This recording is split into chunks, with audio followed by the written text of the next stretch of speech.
Alors, on va essayer d'expliquer un petit peu ce que sont ces histoires de surtension, sous-tension et tension nominale. Alors, premièrement, la tension nominale, alors, vu que ça se dit tension nominale, c'est que c'est la tension qui nomme en fait les choses, donc la tension nominale. Donc, par exemple, si vous voyez sur une lampe qui a écrit 6 volts sur la lampe, ben, cette lampe, elle va s'appeler lampe 6 volts. Et donc, du coup, sa tension nominale, ça sera 6 volts. Et donc, il y a une sur tous les appareils électriques, le constructeur il est obligé d'indiquer la tension nominale de l'appareil. Par exemple, là, sur un four, sur un aspirateur, sur n'importe quel appareil électrique, normalement, sur une télé, normalement il y a marqué une tension, et c'est la tension nominale. Donc sur tous les appareils, normalement il y a marqué 230 volts. Ok.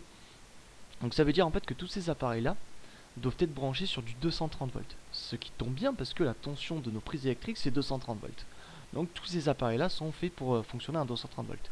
Sauf qu'il existe en fait des appareils qui eux sont faits pour fonctionner sur une autre tension. Par exemple, voilà, il y a certaines télés, certaines consoles, certaines etc. sont faites pour fonctionner sur normalement des fois sur du 120 volts.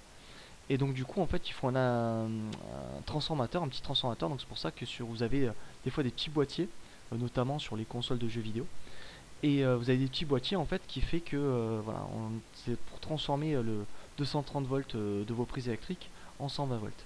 Pareil pour les téléphones portables. Les téléphones portables en fait ils fonctionnent avec une tension beaucoup plus petite, parce que 230 volts ça les ferait griller, ils seraient en surtension. Et en fait il y a un petit transformateur, donc votre chargeur de prise en fait il a un petit transformateur qui fait qu'elle va transformer la tension 230 volts en la tension qu'il faut pour votre téléphone portable.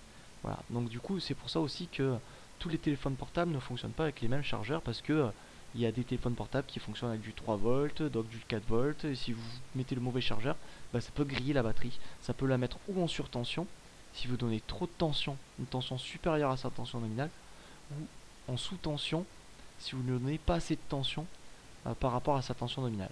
Donc c'est ça, ces histoires de surtension, sous-tension et tension nominale.